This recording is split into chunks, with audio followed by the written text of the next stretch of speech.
मेरा नाम वेदिका है और मैं अपने घर की बड़ी और अपने पापा की लाडली बेटी थी। पापा ने हमेशा मुझे बाकी सबसे अलग रखा था। वो कहते थे कि मेरी बेटी किसी से कम नहीं है। जब मैं छोटी थी, तब भी अगर घर में कोई चीज एक होती, तो वो पहले मुझे देते थे। दिवाली पर मेरे कपड़े सबसे अच्छे बनते थे। अगर मैं किसी चीज की जिद कर देती, तो पापा उसे पूरा करने की कोशिश जरूर करते थे। मम्मी अक्सर कहती थी कि तुमने इस लड़की को बहुत सिर पर चढ़ा रखा है, लेकिन पापा वो हंस देते थे और कहते थे कि बेटियां किस्मत वालों को मिलती हैं। पापा ने मुझे पढ़ाया लिखाया। हमारे परिवार में लड़कियों को ज्यादा पढ़ाने का चलन नहीं था।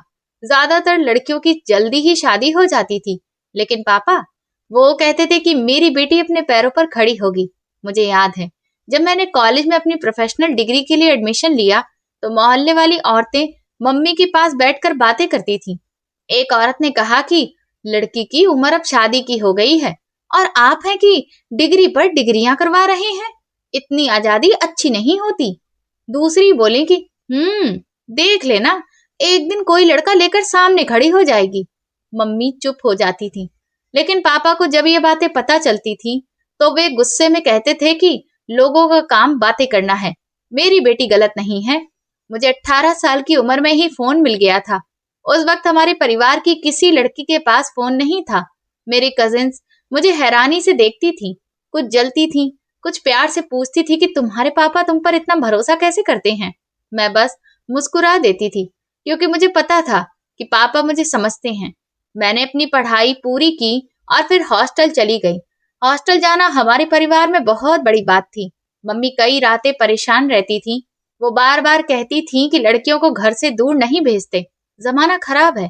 लेकिन पापा वो कहते थे कि अगर डर कर बैठ जाएं, तो आगे कैसे बढ़ेंगे। मुझे डर नहीं था, क्योंकि उस वक्त मुझे लगता था कि इस दुनिया में लड़की तभी मजबूत होती है जब उसके साथ उसके अपने खड़े हों। और मेरे साथ दो लोग हमेशा खड़े थे, एक मेरे पापा और दूसरा मेरा भाई युग। युग मुझसे 3-4 साल छोटा जरूर था, लेकिन हमेशा मेरी साइड लेता था। अगर मोहल्ले में कोई मेरे बारे में कुछ बोल देता, तो युग तुरंत लड़ने के लिए तैयार हो जाता था। एक बार मोहल्ले के ही एक लड़के ने कहा कि वेदिका बहुत ज्यादा आजाद हो गई है। युग ने उसका कॉलर पकड़ लिया था और कहा था कि दोबारा मेरी बहन के बारे में कुछ बोला तो अच्छा नहीं होगा। मुझे युग की ये बातें बहुत अच्छी लगती थी। वो मेरा छोटा भाई था, लेकिन कई बार मुझे लगता था जैसे वो मेरा रक्षक हो। इसी तरह वक्त गुजरता गया। मेरी पढ़ाई पूरी हुई तो मैंने नौकरी करने की बात की। मम्मी तुरंत नाराज हो गईं। उन्होंने गुस्से से कहा कि बस पढ़ाई करवा दी, हर तरफ की आजादी दे दी, हॉस्टल भेज दिया, अब नौकरी नहीं करवानी। नौकरी करने वाली लड़कियों के रिश्ते जल्दी नहीं आते, लोग बातें करते हैं। मैं चुप खड़ी थी। मुझे लगा शायद पापा भी मना कर देंगे, लेकिन पापा ने तुरंत कहा कि कौन सी दुनिया में रह रही हो तुम। नौकरी करने वाली लड़कियों के तो आजकल ज्यादा रिश्ते आते हैं। आजकल के लड़कों के लिए अकेले घर चलाना आसान नहीं लगता। अब वो जमाना नहीं रहा कि एक इंसान कमाए और बाकी सब खाएं। पति पत्नी दोनों मिलकर जिंदगी चलाते हैं। मम्मी ने नाराज होकर कहा कि मुझे ये सब पसंद नहीं। तब युग बोला कि मम्मी, दीदी को करने दीजिए नौकरी, दीदी कोई गलत काम थोड़ी कर रही है। मैं उस दिन बहुत खुश हुई थी। मुझे लगा था कि मेरे सपनों के रास्ते में अब कोई दीवार नहीं रही। और फिर मैंने नौकरी शुरू कर दी। शुरू शुरू में मुझे बहुत डर लगता था, नए लोग, नई जगह, नई जिम्मेदारियां। लेकिन धीरे धीरे मैं सब सीखने लगी। फिर वहीं पर मुझे मेरी जिंदगी का पहला प्यार मिला, रजत। वो मेरी ही तरह बहुत अच्छा दिखने वाला और समझदार लड़का था, पढ़ा लिखा था और हमारे ही मोहल्ले का था। मैंने उसे पहले भी कई बार देखा था, लेकिन कभी इस तरह बात नहीं हुई थी। वो बहुत अच्छे तरीके से बात करता था। उसकी आंखों में एक अलग सी गंभीरता थी। ऑफिस में जब भी वो सामने आता, तो ना जाने क्यों मेरा दिल तेज से धड़कने लगता था। शुरू में सिर्फ हेलो होती थी, फिर कभी कभी छोटी छोटी बातें होने लगी। एक दिन उसने कहा कि आप बहुत चुप रहती हैं। मैंने हल्का सा मुस्कुराकर कहा कि हर वक्त बोलने वाले लोग अच्छे नहीं लगते। वो हंस पड़ा। उसकी हंसी बहुत अच्छी थी। फिर एक दिन मेरा रिक्शा वाला नहीं आया। गर्मी बहुत ज्यादा थी। मैं बाहर खड़ी परेशान हो रही थी। मेरे पास पैसे भी नहीं थे, क्योंकि मैं पर्स घर पर ही भूल आई थी। तभी रजत मेरे पास आया और बोला कि आप अभी तक गई नहीं। मैंने परेशानी में कहा कि वो रिक्शे वाला नहीं आया। उसने तुरंत कहा, चलिए मैं छोड़ देता हूँ आपको। मैं पहले झिझकी, लेकिन फिर मेरे पास कोई रास्ता नहीं था। मैं उसकी गाड़ी में बैठ गई। पूरे रास्ते वो बहुत इज्जत से बात करता रहा। उसने एक बार भी ऐसी बात नहीं की जिससे मुझे बुरा लगे। जब मैं घर पहुंची तो मम्मी ने हमें देख लिया। घर के अंदर जाते ही उन्होंने सवाल पूछने शुरू कर दिए। ये लड़का कौन है और क्यों छोड़कर गया है तुम्हें? मैं थक चुकी थी, लेकिन फिर भी मैंने समझाया कि वो पिछली गली में ही रहता है। आप भी उसकी मम्मी के घर पूजा में गई थी। मोहल्ले का लड़का है, पापा की दुकान पर भी आता जाता है। रिक्शे वाला नहीं आया था, गर्मी बहुत थी, पर्स भी घर पर रह गया था, इसीलिए उसकी मदद ले ली। मम्मी को फिर भी बुरा लगा। उन्होंने नाराज होकर कहा कि लोग क्या कहेंगे। तब पापा ने कहा कि लोग हर हाल में बातें करते हैं। युग भी तुरंत बोला कि मैं भी जानता हूँ उसको, वो बुरा लड़का नहीं है। वो उस दिन मैं चुपचाप अपने कमरे में आ गई थी, लेकिन मेरे दिल में रजत की बातें घूम रही थी। मेरी नौकरी बहुत अच्छी चल रही थी। मैं महीने के 70,000 रुपए कमाती थी, लेकिन घर में मैंने 60,000 रुपए बताए हुए थे। बाकी के 10,000 मैं युग को देती थी। युग उन पैसों से अपने दोस्तों के साथ घूमता फिरता था, चाय कॉफी पीता था, वीडियो गेम्स खेलने जाता था। कभी वो नए कपड़े खरीद लेता तो वो बहुत खुश रहता था। एक दिन उसने हंसते हुए कहा कि दीदी, आप दुनिया की सबसे अच्छी बहन हो। मैंने उसके सिर पर हल्के से मारा और कहा, बस बस, ज्यादा मक्खन मत लगाओ। वो हंसने लगा। मुझे युग को खुश देखकर सुकून मिलता था, क्योंकि आखिर वो मेरा एक ही भाई था, छोटा था, और उसने हमेशा मेरा साथ दिया था। उसके लिए इतना करना तो बनता था। मुझे याद है, पापा मुझे कभी 1,000 रुपए से ज्यादा नहीं देते थे, लेकिन मैं युग को 10,000 देती थी, क्योंकि आखिर में उसकी बड़ी बहन थी। लेकिन मुझे पता ही नहीं चला कि युग कब बड़ा होने लगा। पहले वो हर वक्त गली में दोस्तों के साथ खेलता रहता था, कभी क्रिकेट, कभी वीडियो गेम, कभी चाय की दुकान पर बैठकर हंसी मजाक करता था। उसे वीडियो एडिटिंग का बहुत शौक था। वो घंटों मोबाइल और लैपटॉप लेकर बैठा रहता। कभी किसी की शादी की वीडियो बना देता, कभी किसी दोस्त के लिए रील एडिट कर देता। उसकी एडिटिंग बहुत अच्छी थी, लेकिन दिक्कत ये थी कि वो सिर्फ शौक के लिए काम करता था, जिम्मेदारी लेने से बचता था।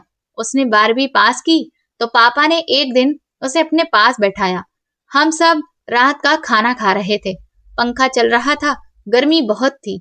पापा ने पानी पिया और फिर युग से कहा कि देखो बेटा, अब आगे की पढ़ाई करो, लेकिन साथ में कोई काम भी करो। तुम लड़के हो, जिम्मेदारी उठाना सीखो। युग ने मुंह बनाया और कहा कि ओफो, अभी से क्या जिम्मेदारी। पापा ने हल्की सख्ती से कहा कि अभी नहीं सीखोगे तो कब सीखोगे। मैं भी वहीं बैठी थी। मैंने युग को समझाते हुए कहा कि मैं भी तो पढ़ाई के साथ ट्यूशन पढ़ाया करती थी ना। फीस पापा देते थे, लेकिन अपना खर्चा खुद निकालती थी। युग फौरन बोला कि आपने भी बस पापा जैसी बातें करना शुरू कर दी। हम सब हंस पड़े, लेकिन मुझे अंदर से फिक्र होती थी। युग बहुत अच्छा था, दिल का साफ था, लेकिन उसे जिंदगी की मुश्किलों का अंदाजा नहीं था। उन्हीं दिनों मेरी और रजत की बातचीत बढ़ने लगी। अब सिर्फ हेलो हाय तक बात नहीं रहती थी। रात को सबके सो जाने के बाद मैं चुपके से फोन हाथ में लेकर उससे बात करती थी। कभी वो अपने ऑफिस की बातें बताता, कभी मैं अपने दिन की बातें करती। वो मुझे हंसाता था। अब तो मुझे उसके फोन का इंतजार रहने लगा था, लेकिन दिल के किसी कोने में मुझे यह एहसास भी होता था कि जिस बात को छुपाना पड़े, शायद वो सही नहीं होती। कई बार मैंने सोचा कि अब उससे बात नहीं करूंगी, फोन बंद कर दूंगी, खुद को रोक लूंगी। लेकिन इससे पहले कि मैं ऐसा करती, एक रात उसने मुझसे कहा कि वेदिका, मैं तुमसे शादी करना चाहता हूँ। मेरे हाथ कांप गए थे। मैं काफी देर तक चुप रही। दिल इतनी तेजी से धड़क रहा था जैसे बाहर निकल आएगा। फिर उसने धीरे से कहा कि अगर तुम्हें मुझ पर भरोसा नहीं तो मैं घर पर बात कर लेता हूँ। मुझे उस वक्त एहसास हुआ कि वो टाइम पास करने वाला लड़का नहीं है। उसकी एक बुआ भी थी, वो अलग घर में रहती थी। वो खुद एक छोटे से फ्लैट में अब अकेला रहता था, क्योंकि उसकी माँ अब नहीं रही थी। अच्छी नौकरी थी, देखने में भी अच्छा था, पढ़ा लिखा था, और सबसे बड़ी बात, मुझे इज्जत देता था, और शायद मैं भी उसे पसंद करने लगी थी। मैंने धीरे से कहा कि हाँ, शादी करते हैं। उस दिन के बाद मेरे दिल में एक अजीब सा सुकून आ गया था। फिर सच में वो मेरे घर रिश्ता लेकर आ गए। मम्मी के चेहरे से साफ लग रहा था कि उन्हें पहले से शक था। उन्होंने मुझे अलग ले जाकर कहा कि सच सच बताओ, तुम दोनों की पहले से बात चल रही थी ना। मैं चुप रही। फिर युग हंसने लगा और बोला, लगता है दोनों ने पहले ही सब सेट कर रखा था। अब बस हमसे हाँ करवाने आए हैं। मुझे शर्म आ रही थी, लेकिन मैंने पहली बार खुलकर कहा कि हाँ, मैं रजत को पसंद करती हूँ। मैंने सोचा था शायद पापा नाराज होंगे, शायद गुस्सा करेंगे, लेकिन पापा ने मुझे देखा और बहुत आराम से कहा कि तुम्हारी पसंद कोई गलत नहीं है। जिसे तुमने पसंद किया वो कोई आवारा लड़का तो है नहीं, अच्छा लड़का है, कमाता है, तुम्हारे साथ काम करता है, कल को तुम्हें परेशानी नहीं होगी। उस दिन मुझे अपने पापा पर और ज्यादा प्यार आया था।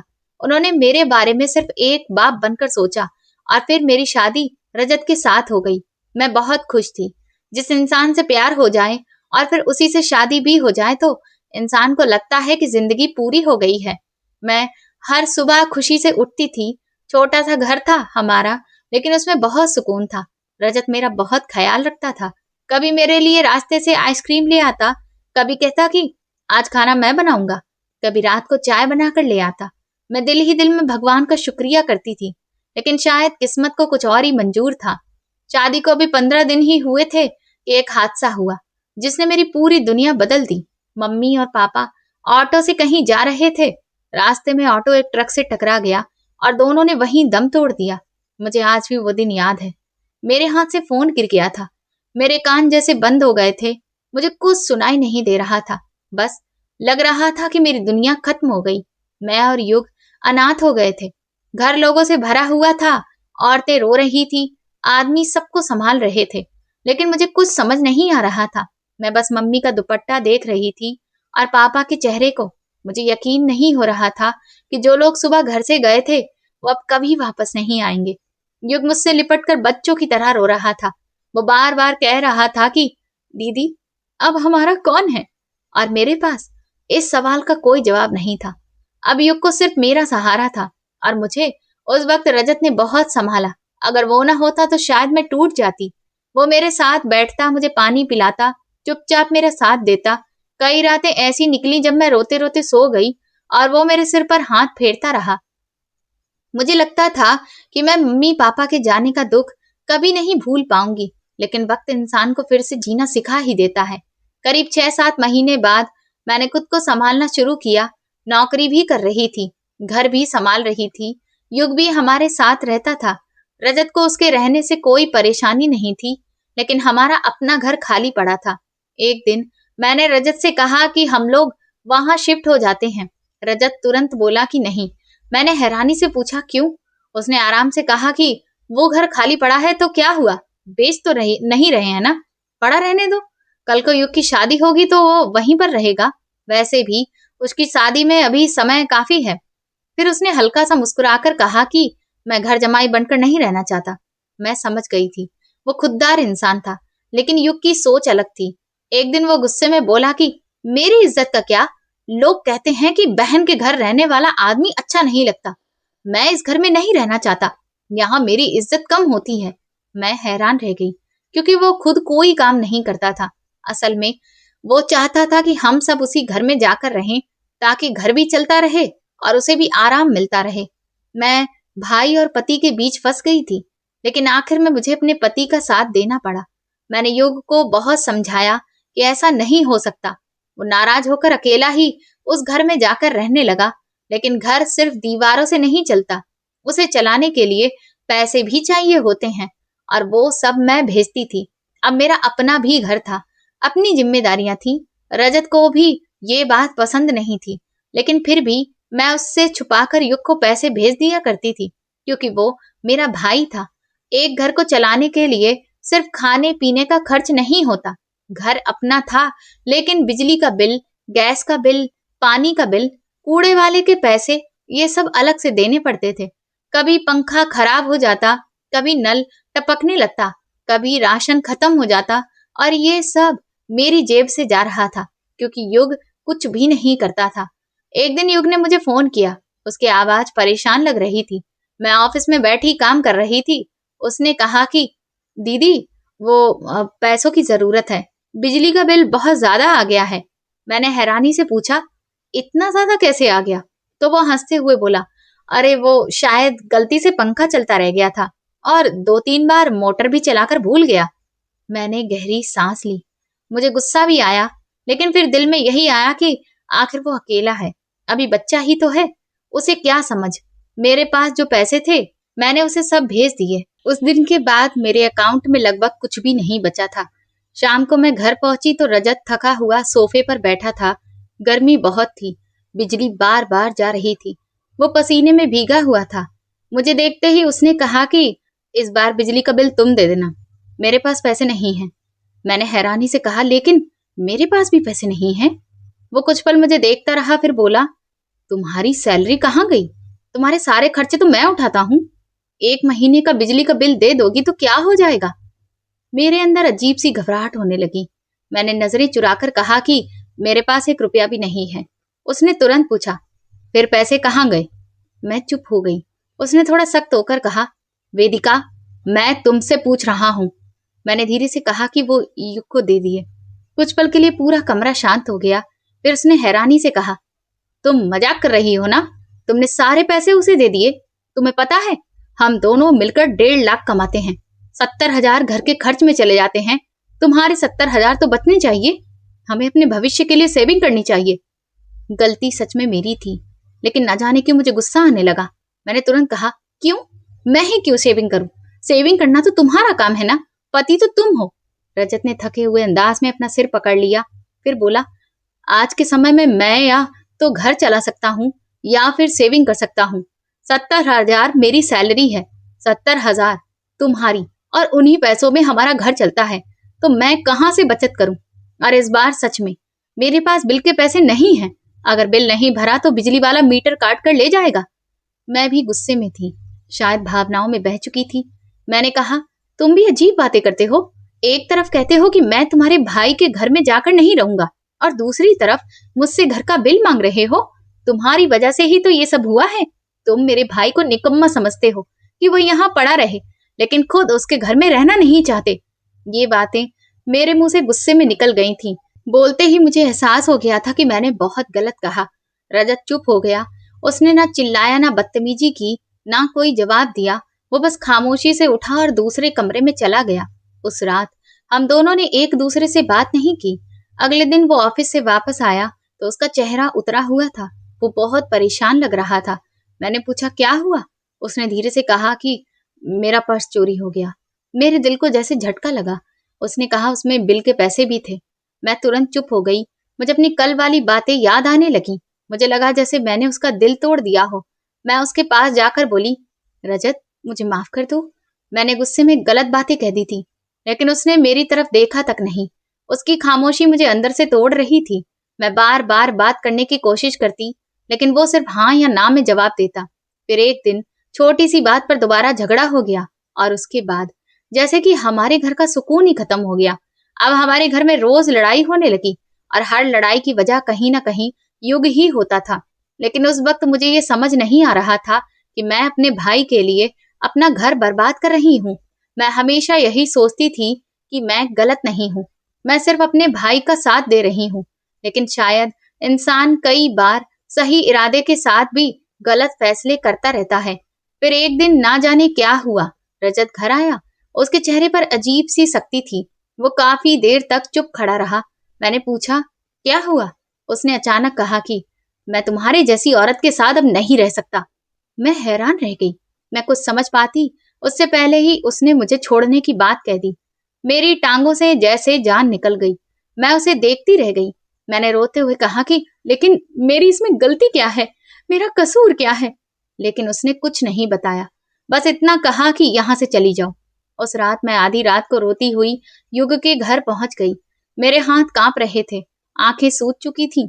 युग ने दरवाजा खोला तो मुझे देखते ही घबरा गया। मैं उससे लिपट कर रोने लगी। उसने बार बार पूछा, क्या हुआ? जब मैंने उसे सब बताया तो वो गुस्से में पागल हो गया। वो रजत को बुरा भला कहने लगा, मुझे तो पहले ही पता था, एक दिन वो तुम्हारे साथ ऐसा करेगा। प्यार की शादी का यही अंजाम होता है। तुम चिंता मत करो, तुम्हारा भाई अभी जिंदा है। उस वक्त मुझे सच में लगा कि दुनिया में मेरा सिर्फ युग ही है। अब मैं उसी घर में आ गई थी। नौकरी अभी भी वही थी। रोज ऑफिस जाना पड़ता था और रोज रजत को सामने देखना पड़ता था।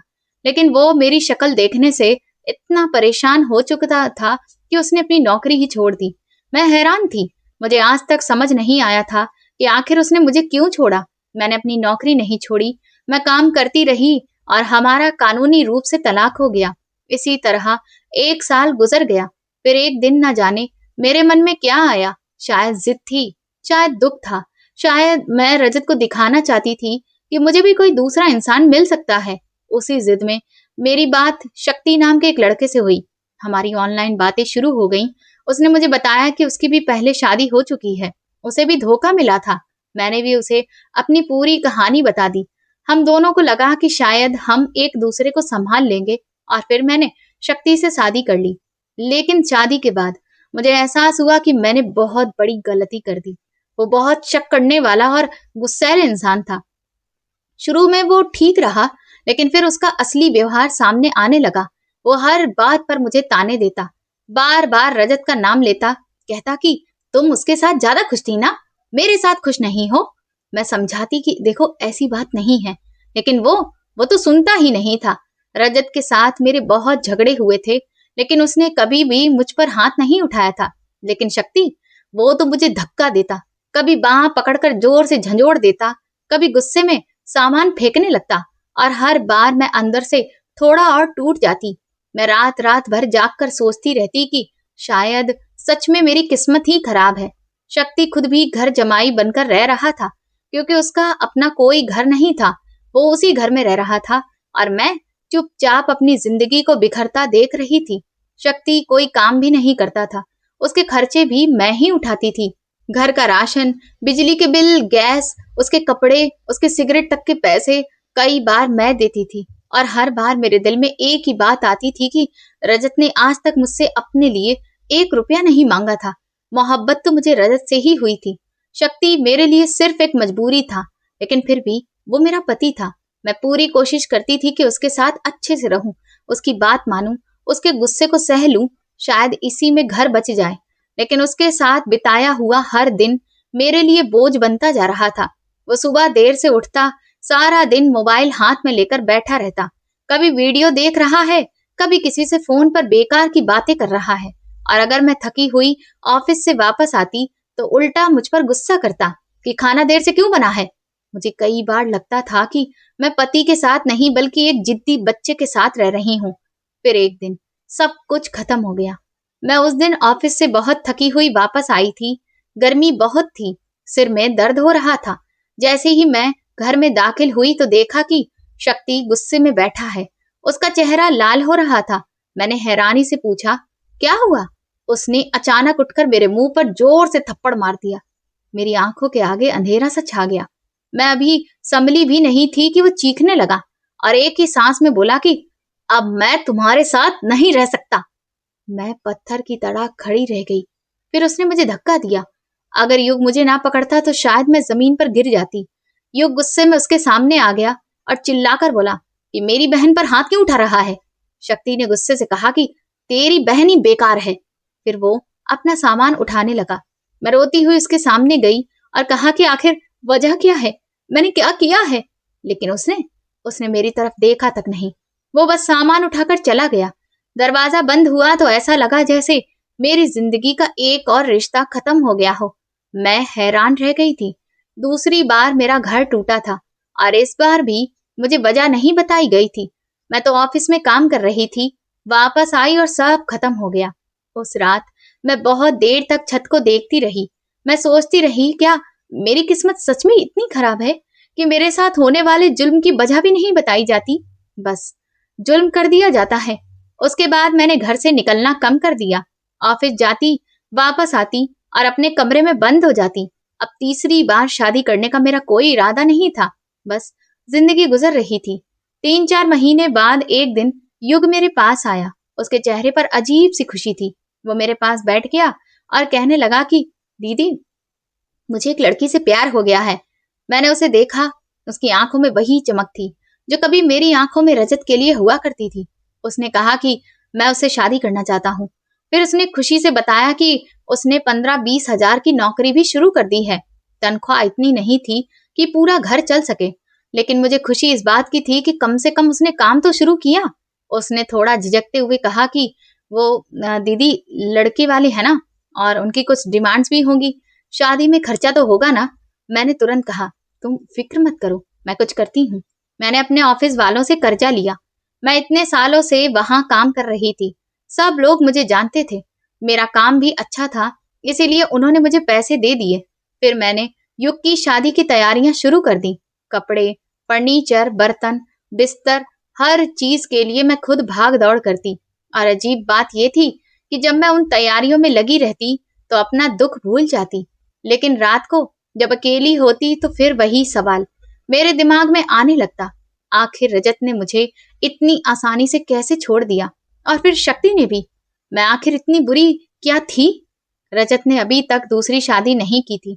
मुझे सिर्फ इतना पता था कि वो किसी दूसरी कंपनी में काम करता है। और शक्ति कहाँ गया था ये मैं जानना भी नहीं चाहती थी। मुझे उससे नफरत हो चुकी थी। मैंने सोच लिया था कि बाकी जिंदगी अपने भाई के साथ इसी घर में गुजार दूंगी। फिर मैंने पहली बार सान्या को देखा। वो खूबसूरत थी, उसकी नजरें बहुत तेज थीं, बात भी बहुत नपी तुली करती थी। पहली मुलाकात में ही मुझे एहसास हो गया था कि वो आम लड़की नहीं है। मेरे दिल में अजीब सा डर बैठ गया। मैं सोचने लगी, कहीं ऐसा ना हो कि वो युग को मुझसे दूर कर दे। आखिर अब युग ही तो मेरा आखिरी सहारा था। मेरी उम्र भी अब 30 साल हो चुकी थी। पहले वाली जवानी, पहले वाली चमक, पहले वाली खूबसूरती सब जैसे धीरे धीरे खत्म हो रही थी। मैं कई बार आईने के सामने खड़ी खुद को देखती और सोचती कि वक्त इंसान को कितनी जल्दी बदल देता है। फिर मैंने खुद को समझाया कि अगर मैं सान्या के साथ अच्छा व्यवहार करूंगी, उसका ख्याल रखूंगी, उसे प्यार दूंगी, तो वो कभी मुझसे परेशान नहीं होगी। आखिर अब अपनी जिंदगी की लड़ाई मुझे खुद ही लड़नी थी। फिर युग की शादी हो गई। वो सान्या के साथ बहुत खुश था। शादी वाले दिन पूरा घर रोशनियों से भरा हुआ था। गाने बज रहे थे, औरतों की आवाजें थीं, मेहंदी की खुशबू थी, हर तरफ शोर था और मैं उन सबके बीच खामोश थी। रात को जब सब अपने कमरों में चले गए तो मैं अपने कमरे में आकर बैठ गई। धीरे धीरे मैंने अपना मेकअप उतारना शुरू किया। कानों से झुमके उतारे, गले से हार निकाला, चूड़ियां उतारकर मेज पर रख दी। आईने में अपना चेहरा देखा तो ऐसा लगा जैसे मैं कई सालों में अचानक से बूढ़ी हो गई हूँ। मैं खामोशी से बैठी सोचती रही। दो मर्द मेरी जिंदगी में आए थे। एक से मैंने सच्चा प्यार किया था और दूसरा मेरे लिए सिर्फ एक मजबूरी था। लेकिन दोनों ही मुझे छोड़कर चले गए। मैं बहुत देर तक आईने के सामने बैठी यही सोचती रही कि आखिर मेरे साथ ये सब क्या हो गया। मैं सुबह बहुत जल्दी उठ जाती थी। पूजा के बाद ही किचन में चली जाती। पहले चाय बनाती, फिर युग और सान्या के लिए नाश्ता तैयार करती। कभी पराठे, कभी सैंडविच। मैं जल्दी जल्दी काम करती रहती क्योंकि फिर मुझे ऑफिस भी जाना होता था। कई बार मेरी आंखें पूरी नहीं खुलती थी, शरीर टूट रहा होता था, लेकिन फिर भी मैं काम करती रहती। सान्या और युग उस वक्त तक अपने कमरे से नहीं निकलते थे। मैं उनके लिए ट्रे लगाकर मेज पर रखती और खुद जल्दी से तैयार होकर ऑफिस चली जाती। ऑफिस में पूरा दिन काम करती। कभी बॉस डांट देता, कभी कोई फाइल वापस आ जाती, कभी किसी क्लाइंट की बातें सुननी पड़ती। मैं चुपचाप सब सहती रहती। फिर शाम को थकी हुई घर वापस आती और घर आकर पता चलता कि कोई काम नहीं हुआ। बर्तन वैसे ही पड़े होते, कपड़े जमा होते, फर्श गंदा होता और सान्या अपने कमरे से ही नहीं निकलती थी। शुरू शुरू में मैंने सोचा नई नई शादी हुई है, लड़की को वक्त लगेगा, लेकिन फिर ये रोज की बात बन गई। मैं आते ही दोबारा किचन में लग जाती, दोपहर का खाना बनाती, बर्तन धोती, घर साफ करती, कपड़े धोती। फिर शाम को युग आ जाता तो रात का खाना भी तैयार होता, घर भी साफ होता और हर चीज अपनी जगह पर रखी होती। मैं एक मशीन सी बन गई थी। एक मिनट भी बैठने का वक्त नहीं मिलता था। कई बार रात को मेरे हाथ दर्द से कांपते थे, टांगें सूज जाती थीं, लेकिन फिर भी मैं खुद को यही कहकर चुप करा देती थी कि अगर मैं नहीं करूंगी तो भला कौन करेगा। फिर वो दोनों घूमने चले गए। घर एकदम खामोश हो गया। मैं अकेली घर में रहती थी, ऑफिस जाती, वापस आती, खामोशी से खाना खाती और सो जाती। 2 हफ्ते के बाद वो वापस आई। वापसी पर युग बहुत खुश था। उसने आते ही बताया कि सान्या के पापा उसके लिए बहुत बड़ा बिजनेस सेट कर रहे हैं। मैंने दिल से खुश होकर कहा कि ये तो बहुत अच्छी बात है। लेकिन उस दिन के बाद सान्या और बदल गई। अब उसके अंदर अजीब सा घमंड आ गया। वो मेरे पास बैठती ही नहीं थी। अगर मैं कोई बात करती तो वो उसका उल्टा मतलब निकाल लेती। एक दिन वो मेरे सामने बैठी चाय पी रही थी। अचानक हंसकर बोली, आपके तो दो दो तलाक हो चुके हैं, अब आपका क्या होगा? तीसरी शादी तो आपसे कोई नहीं करेगा। मेरे दिल पर जैसे किसी ने छुरी चला दी हो, लेकिन फिर भी मैंने चुप रहकर कहा कि मैं करना भी नहीं चाहती शादी। वो अजीब सी मुस्कुराहट के साथ मुझे देखती रही। धीरे धीरे वो युग के कान भरने लगी, जबकि मैं कुछ भी नहीं करती थी। मैं उनके काम करती, घर संभालती, चुप रहती, लेकिन फिर भी वो मुझे गलत साबित करती रहती। एक दिन युग ने मुझसे कहा कि दीदी, आप शायद बहुत परेशान रहती हैं, लेकिन प्लीज अपनी परेशानी हमारी जिंदगी में मत लाइए। मैं हैरान रह गई। मैंने उसे समझाने की कोशिश की कि ऐसा कुछ नहीं है, लेकिन वो जैसे मेरी कोई बात सुनना ही नहीं चाहता था। मैं चुप हो गई। मुझे महसूस होने लगा था कि मेरा भाई मुझसे दूर होता जा रहा है। फिर वक्त बदलने लगा। युग का बिजनेस सच में चल निकला। वो बहुत ज्यादा पैसे कमाने लगा। पहले जो लड़का 15-20 हजार की नौकरी करता था, अब वो महीने के 1.5-2 लाख कमाने लगा था।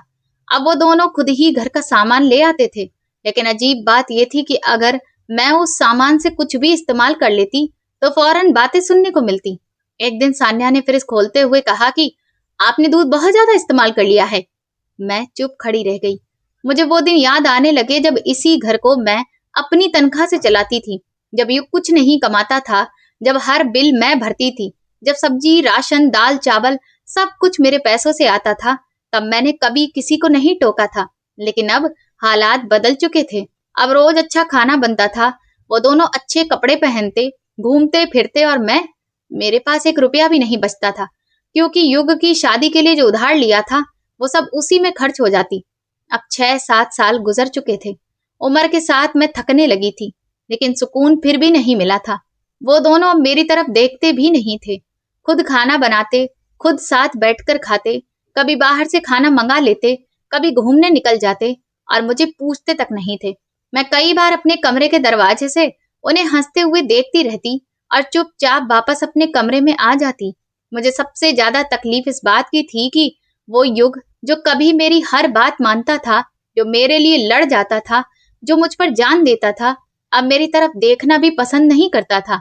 एक दिन वही हुआ जिसका मुझे डर था। मैं अपने कमरे में बैठी कपड़े तय कर रही थी, तभी अचानक युग मेरे कमरे में आया। मैं हैरान रह गई। अब तो वो मेरे कमरे के पास से गुजरता भी था तो नजर उठाकर नहीं देखता था, लेकिन उस दिन वो आकर मेरे सामने बैठ गया। मैंने उसके चेहरे को गौर से देखा। वो बहुत ज्यादा गंभीर लग रहा था। मैंने हल्की मुस्कुराहट के साथ कहा, क्या हुआ युग, आज मेरे लिए कैसे वक्त मिल गया? उसने नजरें चुराकर कहा, आपसे एक जरूरी बात करनी थी। मेरे दिल में अजीब सा डर उतर गया। मैं चुपचाप उसे देखने लगी।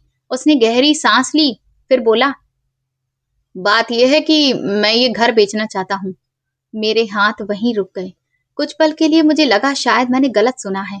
मैं चुप रही तो वो दोबारा बोला, आपको तो पता है, बहनों के लिए तो दहेज होता है और भाइयों के लिए हिस्सा, और आपकी तो हमने 2-2 बार शादी करवाई थी।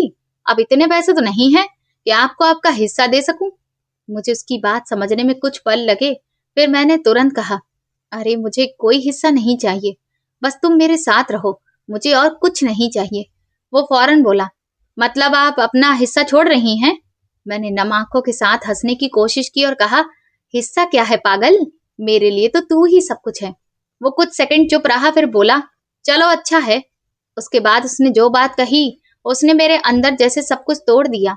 उसने कहा कि मैं ये घर बेचकर सान्या के पापा के घर रहने जा रहा हूँ। मेरे दिमाग में फौरन एक पुरानी बात गूंजने लगी। वही युग, वही मेरा भाई जो कभी कहता था कि ससुराल में रहने वाला आदमी अपनी इज्जत खो देता है, और आज वही खुद वहां जाकर रहने वाला था।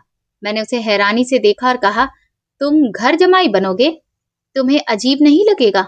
वो बिल्कुल आराम से बोला, अरे इसमें अजीब क्या है, आजकल तो ये आम बात है। मैं चुप हो गई। मेरा दिल अजीब तरीके से धड़कने लगा। फिर मैंने धीरे से कहा, अच्छा फिर, लेकिन मुझे भी वहां रहना पड़ेगा ना? उसने फौरन से कहा, नहीं दीदी। उसके इस एक शब्द ने जैसे मेरी सांस रोक दी। वो बहुत आराम से बात कर रहा था, जैसे ये सब पहले से सोच रखा हो। उसने कहा, मैंने सोचा है कि आपको समझा दूं कि अब मैं आपका खर्च नहीं उठा सकता। खर्च, ये शब्द मेरे कानों में गूंजने लगा। वही भाई जिसके लिए मैंने अपनी जिंदगी खराब कर दी थी, जिसके लिए अपने पति से लड़ती रही, जिसके लिए अपने घर का सुकून खत्म किया, आज वही आज वही बोझ समझ रहा था मुझे। उसने आगे कहा, आपके 2 तलाक हो चुके हैं। आजकल वैसे भी कुंवारी लड़की का अच्छा रिश्ता नहीं मिलता, फिर 2 बार तलाक हो चुकी औरत को भला कौन अपनाएगा? इसीलिए आप अपना सोच लीजिए। भगवान की दया से कम आपके पास नौकरी तो है। कोई छोटा सा फ्लैट देख लीजिए, वहीं रहिए। बस मुझे और सान्या को हमारी जिंदगी जीने दीजिए। सान्या के घर में आपका रहना ठीक नहीं लगेगा। मैं उसे देखती रह गई। मुझे यकीन नहीं हो रहा था कि ये वही युग है। मैंने टूटी हुई आवाज में कहा, युग? ये ये तुम क्या कह रहे हो? घर बेच रहे हो? मुझे मुझे इस घर से निकाल रहे हो? मैं कहाँ जाऊंगी? उसने कंधे उचकाकर कहा, दीदी, आप कोई मजबूर नहीं है। आपके पास तो नौकरी है, कुछ ना कुछ तो कर ही लेंगी। बस देखिए, मुझे माफ कर दीजिए। मैंने बहुत संभाल लिया आपको, अब मैं आपका बोझ नहीं उठा सकता। वो इतने आराम से ये सब कह रहा था जैसे ये फैसला उसने आज नहीं बल्कि बहुत पहले कर लिया था। फिर उसने कहा कि तुम्हें जो सामान ले जाना है ले जाओ, फर्नीचर भी ले जाना चाहती हो तो ले जाओ, हम वहां जाकर वैसे भी नया ले लेंगे, लेकिन बस 1 हफ्ते के अंदर यहाँ से चली जाओ। उसके बाद जिन लोगों ने घर खरीदा है वो लोग आ जाएंगे। मैंने हैरानी से कहा कि तुमने घर बेच दिया? उसने कहा, हाँ, लगभग बात पक्की हो चुकी है। मैं चुप हो गई। अब भला बोलने के लिए बचा ही क्या था? मेरे अंदर जैसे सब कुछ खत्म हो चुका था। मैंने धीरे से कहा, ठीक है। उस रात मैं बहुत देर तक जागती रही, अपने कमरे की दीवारों को देखती रही।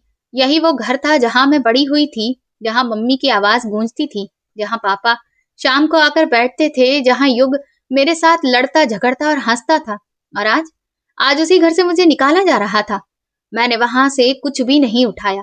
1 हफ्ता तो बहुत दूर की बात थी, मैं 2 दिन बाद ही वहां से चली गई। जब मैं जा रही थी तो मुझसे कोई मिलने भी नहीं आया, न युग न सान्या। पूरे घर में बस खामोशी फैली हुई थी। मैंने अपना एक सूटकेस उठाया, उसमें मम्मी पापा की तस्वीरें थी, मेरे जरूरी कागज थे, कुछ किताबें थीं, 2-3 जोड़ी कपड़े थे और मेरी जिंदगी की बची हुई कुछ चीजें थी। मैं धीरे धीरे दरवाजे से बाहर निकल आई। मैंने एक बार भी पीछे मुड़कर घर को नहीं देखा, क्योंकि मुझे डर था कि अगर एक बार पीछे देख लिया तो शायद वहीं बैठकर रो पड़ूंगी। लेकिन सबसे बड़ा सवाल ये था कि अब जाऊं कहाँ? मेरे पास रहने का कोई इंतजाम नहीं था, कोई अपना नहीं था। दिल इतना भारी लग रहा था जैसे सांस लेना भी मुश्किल हो रहा हो। मैं सड़कों पर चलती रही, लोग आ जा रहे थे, गाड़ियां निकल रही थीं, शाम होने लगी थी और मैं सोच रही थी कि मैंने उन लोगों के लिए क्या कुछ नहीं किया। उनके कपड़े धोए, उनके लिए खाना बनाया, अपनी खुशियां छोड़ दी, अपने रिश्ते खो दिए, अपना सुकून खो दिया, और आखिर में उन्होंने मुझे ऐसे निकाल दिया जैसे मैं कभी उनकी जिंदगी का हिस्सा थी ही नहीं। चलते चलते मैं एक मंदिर के बाहर पहुंच गई। मैं मंदिर की सीढ़ियों पे जाकर बैठ गई। मेरे हाथ कांप रहे थे, आंखों से आंसू रुक ही नहीं रहे थे। मैंने मंदिर के अंदर देखा और बहुत देर तक देखती रही। फिर मेरे मुंह से टूटी हुई आवाज निकली, हे भगवान, क्या मेरी किस्मत में सिर्फ दुख ही लिखे हैं? तू मुझे हमेशा अपनों से ही क्यों दर्द देता है? मैंने तो कभी किसी का बुरा नहीं किया, फिर मेरे साथ ही इतना गलत क्यों होता है? थोड़ी देर बाद आरती खत्म हुई और लोग मंदिर से बाहर निकलने लगे। हल्की हल्की रोशनी थी, कुछ लोग चप्पल पहन रहे थे, कुछ धीरे धीरे बातें करते हुए बाहर जा रहे थे। मैं भी उठ खड़ी हुई। मुझे लगा अब यहाँ ज्यादा देर बैठना ठीक नहीं। मैंने अपना सूटकेस संभाला और वहां से जाने लगी। तभी अचानक किसी ने मेरा हाथ पकड़ लिया। मैं बुरी तरह चौंक गई। मैंने जल्दी से पीछे पलट कर देखा। पहले हैरानी हुई और फिर मेरे चेहरे पर गुस्सा आ गया। मैंने तेज आवाज में कहा, अब किस हक से मेरा हाथ पकड़ा है? मैंने हाथ छुड़ाने की कोशिश की, लेकिन उसकी पकड़ बहुत मजबूत थी। उसने मुझे हल्का सा अपनी तरफ खींचा, दूसरे हाथ से मेरा सूटकेस उठाया और मुझे लेकर एक सुनसान गली की तरफ चलने लगा। मैंने गुस्से में कहा, छोड़ो मुझे, मैं तुम्हारे साथ नहीं जाऊंगी। लेकिन वो रुका नहीं। उसने कहा, मेरी बात ध्यान से सुनो, मुझे तुमसे बहुत जरूरी बात करनी है। मैंने सख्त आवाज में कहा, लेकिन मुझे तुम्हारी कोई बात नहीं सुननी।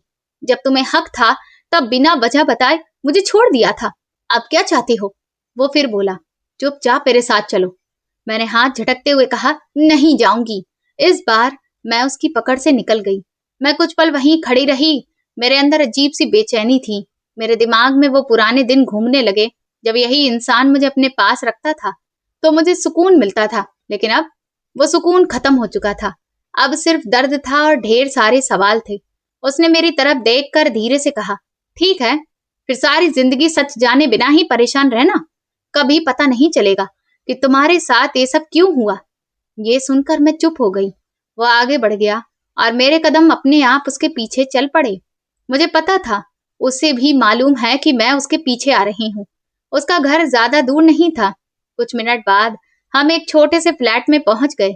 अंदर आते ही उसने मेरे सामने पानी का गिलास रखा, लेकिन मैंने पानी नहीं पिया। वो बोला, पी लो, मैंने इसमें जहर नहीं मिलाया है। मैंने उसकी आंखों में देखा। हम दोनों एक दूसरे को देख रहे थे। उसकी आंखों में गुस्सा भी था और पुराना दर्द भी। मेरे मन में भी बस एक ही सवाल था कि आखिर ये सब क्यों हो रहा है। मैंने सख्त आवाज में पूछा, अब क्यों यहाँ लाए हो? क्या चाहते हो? उसने कुछ देर तक मुझे देखा, फिर बोला, तुम्हें कुछ दिखाना है। उसने अपना मोबाइल मेरी तरफ बढ़ाया। मैंने जैसे ही मोबाइल देखा तो मैं हैरान रह गई। वो युग की चैट्स थी। मैंने उसकी तरफ देखा और पूछा, ये क्या है? उसने कहा, पूरा पढ़ो तो सही। मैंने चैट्स पढ़नी शुरू की। ये उस समय की बातें थी जब मेरी शादी रजत से हो चुकी थी और मैं उसके साथ रह रही थी। चैट्स में युग मेरे बारे में बातें कर रहा था। वो लिख रहा था कि वेदिका का किसी और आदमी के साथ रिश्ता है। वो कह रहा था कि वो मुझे कोर्ट तक ले जाएगा। वो मेरे बारे में झूठ फैला रहा था, ऐसी बातें जो मैंने कभी की ही नहीं थी। मेरी आंखें हैरानी से फैल गईं। मैंने कांपती आवाज में कहा, लेकिन मैंने तो कभी ऐसा कुछ नहीं किया। रजत ने धीरे से कहा, मुझे पता है, मैं सिर्फ तुम्हारी सच्चाई जानना चाहता था। उसने मोबाइल का दूसरा हिस्सा खोला। उसमें युग और शक्ति की भी चैट्स थी। मैंने जैसे जैसे वो पढ़ा मेरे हाथ कांपने लगे। युग दोनों को मेरे खिलाफ भड़का रहा था। वो लिख रहा था कि मैं पैसों के लिए रिश्ते खराब कर रही हूँ। वो लिख रहा था कि मैं अपने पहले पति के पास वापस जाना चाहती हूँ। मैं सबको इस्तेमाल कर रही हूँ। मेरे सामने सब कुछ टूट रहा था। मैंने मोबाइल उसके हाथ से लगभग छीन लिया। मेरी आवाज नहीं निकल रही थी। मेरा दिमाग सुन्न हो चुका था। मैंने धीरे से कहा कि ये सब झूठ है। रजत ने कहा कि मुझे पता है ये झूठ है, लेकिन उसने सबको ये दिखाकर तुम्हें तोड़ दिया। फिर वो थोड़ा चुप हुआ और बोला कि शायद वो ये सब इसलिए कर रहा था क्योंकि तुम उसकी कमाई का सहारा थी। जब हमारा तलाक हो गया तो उसे लगा कि तुम वापस घर आ जाओगी और इसकी जिंदगी चलती रहेगी। और जब उसे लगा कि अब कोई दूसरा इंसान उसकी जिंदगी में आ गया है तो उसने तुम्हें घर से निकाल दिया। मैंने आंखें बंद कर ली। मेरे अंदर जैसे कुछ टूट गया था। मैंने कांपती आवाज में कहा कि जिस भाई को मैं अपनी पूरी दुनिया समझती थी, वही मेरा सबसे बड़ा दुश्मन निकला। फिर मेरी आवाज भर्रा गई। मैंने कहा कि लेकिन अब क्या फायदा, मेरी जिंदगी तो पहले ही बर्बाद हो चुकी है। रजत ने मेरी तरफ देखा। उसकी आवाज नरम हो गई। उसने कहा कि जब तुम्हारी कोई गलती ही नहीं तो मुझे तुमसे कोई शिकायत नहीं। फिर वो कुछ पल रुका और बोला कि हम फिर से शादी करेंगे। मैंने हैरानी से उसे देखा। वो बोला, अब तुम आराम करो। उस रात मुझे नींद नहीं आई। मैं बार बार वो चैट्स देखती रही। बार बार युग का चेहरा मेरी आंखों के सामने आता रहा। सुबह बहुत देर बाद मेरी आंख खुली। जब मैं उठी तो रजत मेरे लिए नाश्ता बना चुका था। वो चुपचाप बैठा था। उसने कुछ नहीं कहा। हम दोनों ने एक दूसरे को देखा और खामोशी से खाना खा लिया। इसके बाद रजत ने मुझसे पूछा कि मेरा क्या फैसला है। मैंने उसे हाँ बोल दिया। ये कोई भावुक फैसला नहीं था। ये बस एक शांत सी हाँ थी, जैसे कोई इंसान बहुत थक जाने के बाद जिंदगी को फिर से एक मौका देने का फैसला कर ले। जैसे दिल में बहुत कुछ टूट चुका हो, लेकिन फिर भी आगे बढ़ने की थोड़ी सी हिम्मत बची हो। हमने दोबारा शादी की, जैसे जिंदगी नई शुरुआत कर रही हो। लेकिन मेरे अंदर कुछ ऐसा था जो अब भी टूटा हुआ था। फिर वो रात आई। रजत मेरे सामने आया। उसने कुछ नहीं कहा, बस मेरा हाथ धीरे से पकड़ा, जिसमें वही पुरानी सुरक्षा थी जिसे मैं बहुत पीछे छोड़ आई थी। मैं एकदम टूट गई। मैंने उसे कसकर गले लगा लिया और फिर मैं छोटे बच्चे की तरह रोने लगी। मेरे अंदर सालों से दबा हुआ दर्द बाहर आने लगा। मम्मी पापा की मौत, रजत से दूर होना, युग का जुल्म, उसका बदल जाना, सब कुछ मैं लगातार रोती रही और वो चुपचाप मेरे सिर पर हाथ फेरता रहा। वो मुझे बार बार संभालता रहा। फिर उसने धीरे से कहा कि मैं तुमसे बहुत प्यार करता हूँ, इसीलिए तुम्हारे जाने के बाद मैंने कभी किसी और से शादी नहीं की। मैं जानता हूँ कि तुम भी सिर्फ मुझसे ही प्यार करती थी। उसने मेरी आंखों में देखकर कहा कि अब जो कुछ भी पिछले सालों में हुआ, हम कभी उसका जिक्र नहीं करेंगे। हम ऐसा मानेंगे जैसे आज पहली बार हमारी शादी हुई है। मैंने सिर हिला दिया। फिर हमने कभी अपने पुराने दर्द की बात नहीं की। हमारी जिंदगी धीरे धीरे दोबारा संभलने लगी। सुबह हम साथ उठते, अपने अपने काम पर जाते, वापस आते तो कभी बाहर खाना खा लेते, कभी घर में साधारण सा खाना बना लेते।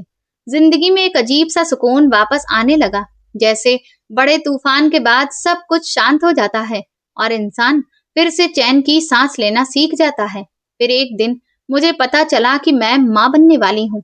ये खबर मेरे लिए किसी चमत्कार से कम नहीं थी। मैं आईने के सामने खड़ी खुद को देखती और सोचती कि शायद आखिरकार भगवान ने मेरी जिंदगी में सुकून लिख ही दिया है। रजत अब पहले से ज्यादा मेरा ख्याल रखते। ऑफिस जाते तो मुझे टाइम पर दवा खिलाते, रात को खुद ही दूध गर्म करके भी देते। फिर मेरा बेटा जब पैदा हुआ तो मेरी जिंदगी जैसे संपूर्ण हो गई। अब जिंदगी संभल सी गई थी। मेरा और रजत दोनों का प्रमोशन हो गया। मेरी और रजत दोनों की सैलरी काफी अच्छी हो गई थी। मैंने एक आया रख ली ताकि नौकरी के साथ साथ बेटे की देखभाल में भी कोई दिक्कत ना हो। 2 साल तक मैंने और रजत ने खूब सेविंग करके अच्छे पैसे जोड़े और अपना खुद का घर और गाड़ी भी ले ली। एक दिन ऑफिस से लौटते वक्त मेरी नजर सड़क के दूसरी तरफ युग पर पड़ी। मैं कुछ सेकंड्स के लिए उसे पहचान ही नहीं पाई। उसके कपड़े अस्त व्यस्त थे, दाढ़ी बड़ी हुई थी, चेहरा उतरा हुआ था और वो किसी से फोन पर बहुत गुस्से में बात कर रहा था। लेकिन अगले ही पल सामने वाले आदमी ने उसका कॉल काट दिया। युग ने झुंझलाकर फोन नीचे कर लिया। मैं गाड़ी के अंदर बैठी उसे देखती रही। पहली बार मुझे अपने भाई पर तरस आया, लेकिन उसी पल मुझे वो रात याद आ गई जब उसने मुझे घर से निकाल दिया था। मैंने नजरें फेर ली। उस रात मैंने रजत को सब बताया। रजत कुछ देर चुप रहा, फिर बोला, जो इंसान दूसरों का सहारा छीनता है, जिंदगी एक दिन उसका सहारा भी छीन लेती है। मैं चुप रही, लेकिन शायद कहानी अभी खत्म नहीं हुई थी। करीब 2 हफ्ते बाद रात के लगभग 10 बजे हमारे घर की घंटी बजी। मैंने दरवाजा खोला और सामने युग खड़ा था। उसे देखकर मेरे हाथ वहीं रुक गए। वो पहले जैसा नहीं रहा था। उसकी आंखें लाल थीं, कपड़े मैले थे और चेहरे पर ऐसी हार थी जो शायद इंसान के अंदर से टूट जाने के बाद आती है। कुछ पल तक हम दोनों सिर्फ एक दूसरे को देखते रहे। फिर अचानक उसकी आंखों से आंसू निकल पड़े। उसने धीमी आवाज में कहा, दीदी। मेरे अंदर कुछ कांपा, लेकिन मैं चुप रही। रजत भी बाहर आ गया। युग ने नजरें झुका ली, फिर टूटी हुई आवाज में बोला, मुझसे बहुत बड़ी गलती हो गई। मैंने पहली बार सख्त आवाज में कहा, अब क्या हुआ? वो सान्या और उसके पापा ने घर से निकाल दिया। युग की आंखें भर आईं। वो धीरे से दीवार के सहारे बैठ गया, फिर बोला, बिजनेस में बहुत बड़ा नुकसान हो गया। सारा पैसा डूब गया। जो घर बेचकर पैसे मिले थे वो भी खत्म हो गए। उसकी आवाज कांप रही थी। फिर सान्या के पापा ने कहना शुरू कर दिया कि मैं उनके टुकड़ों पर पल रहा हूँ, घर जमाई हूँ, निकम्मा हूँ। मैं खामोशी से सुनती रही। युग रोते हुए बोला, और सान्या? वो भी बदल गई। वो कहती थी कि मैं किसी काम का नहीं हूँ। और फिर उसने उसने एक अमीर आदमी का हाथ थाम लिया और मुझे तलाक दे दिया। उसने मेरी बेटी भी मुझसे छीन ली। कुछ पल की खामोशी के बाद उसने मेरी तरफ देखकर कहा, दीदी, मैं हार गया। मेरे अंदर सालों का दर्द घूमने लगा। मैंने उसे देखा और कहा, याद है युग, एक दिन तुमने भी मुझसे कहा था कि मैं बोझ हूँ। युग फूट फूट कर रोने लगा। मुझे माफ कर दो दीदी, मैं लालची हो गया था। मुझे लगा था पैसा ही सब कुछ होता है। उसकी हालत देखकर मेरा दिल भारी हो रहा था, लेकिन इस बार मैं वही पुरानी वेदिका नहीं थी। मैंने धीरे से कहा, मैंने तुम्हें बेटी की तरह पाला था युग, अपने हिस्से की खुशियां तक तुम्हें दे दी, लेकिन तुमने मुझे सड़क पर अकेला छोड़ दिया। युग सिर झुकाकर रोता रहा। फिर उसने कांपती आवाज में कहा, दीदी, क्या मैं यहाँ रह सकता हूँ? पूरा घर एकदम शांत हो गया। रजत मेरी तरफ देखने लगा। मैं कुछ सेकंड चुप रही, फिर मैंने बहुत शांत आवाज में कहा, नहीं। युग ने धीरे से सिर उठाया। मैं बोली, मैं तुम्हारी मदद करूंगी, तुम्हें भूखा नहीं रहने दूंगी, लेकिन अब मैं फिर से अपनी जिंदगी तुम्हारे भरोसे बर्बाद नहीं करूंगी। युग रोते हुए मुझे देखता रहा। मैं अंदर गई, कुछ पैसे लाकर उसके सामने रख दिए, फिर कहा, नई शुरुआत करो। इस बार किसी का सहारा लेने की बजाय किसी का सहारा बनना सीखो। युग ने कांपते हाथों से पैसे लिए। वो कुछ कहना चाहता था, लेकिन शायद उसके पास शब्द नहीं बचे थे। वो धीरे धीरे चला गया। मैं दरवाजे पर खड़ी उसे जाते हुए देखती रही। इस बार मेरी आंखों में आंसू नहीं थे, क्योंकि आखिरकार मैंने अपने दर्द से बाहर निकलना सीख लिया था और शायद पहली बार मैंने खुद को चुना था। तो दोस्तों, ये कहानी हमें सिखाती है कि रिश्तों में प्यार जरूरी होता है, लेकिन जरूरत से ज्यादा त्याग और अंधा भरोसा इंसान की जिंदगी बर्बाद भी कर सकता है। अपने लोगों की मदद करना देखिए गलत नहीं है, लेकिन किसी को भी इतना सहारा भी नहीं देना चाहिए कि वो जिम्मेदार बनने की बजाय स्वार्थी और निकम्मा हो जाए। साथ ही जिंदगी में आत्मसम्मान सबसे जरूरी होता है, क्योंकि जो इंसान खुद की खुशी और इज्जत खो देता है, लोग धीरे धीरे उसकी कीमत भी भूल जाते हैं। और सबसे बड़ी बात, सच्चा प्यार वही होता है जो मुश्किल वक्त में भी साथ ना छोड़े, जबकि स्वार्थी रिश्ते समय बदलते ही बदल जाते हैं। तो दोस्तों, आप लोग किस शहर से हमारी कहानी सुन रहे हैं, और आपको ये कहानी पसंद आई हो तो प्लीज कमेंट करके जरूर बताएं। इस वीडियो को लाइक करें, ज्यादा से ज्यादा शेयर करें और हाइप दें। साथ ही चैनल को सब्सक्राइब करना ना भूलें। और अगर आपको मेरी मेहनत पसंद आई हो तो मुझे सुपर थैंक्स देकर अपना प्यार और सपोर्ट जरूर दिखाएं, ताकि मैं आपके लिए ऐसी ही शानदार कहानियां लाती रहूं। ये कहानी पूरी तरह से काल्पनिक है। इसका उद्देश्य केवल मनोरंजन और सामाजिक संदेश देना है। कहानी के सभी पात्र, नाम, घटनाएं और स्थान लेखक की कल्पना पर आधारित है। इसका किसी भी जीवित या मृत व्यक्ति से कोई संबंध नहीं है। यदि किसी व्यक्ति या घटना से कोई समानता दिखाई देती है तो उसे मात्र संयोग माना जाए। इस कहानी का उद्देश्य किसी रिश्ते, समाज या व्यक्ति विशेष की भावनाओं को ठेस पहुंचाना बिल्कुल भी नहीं है। धन्यवाद।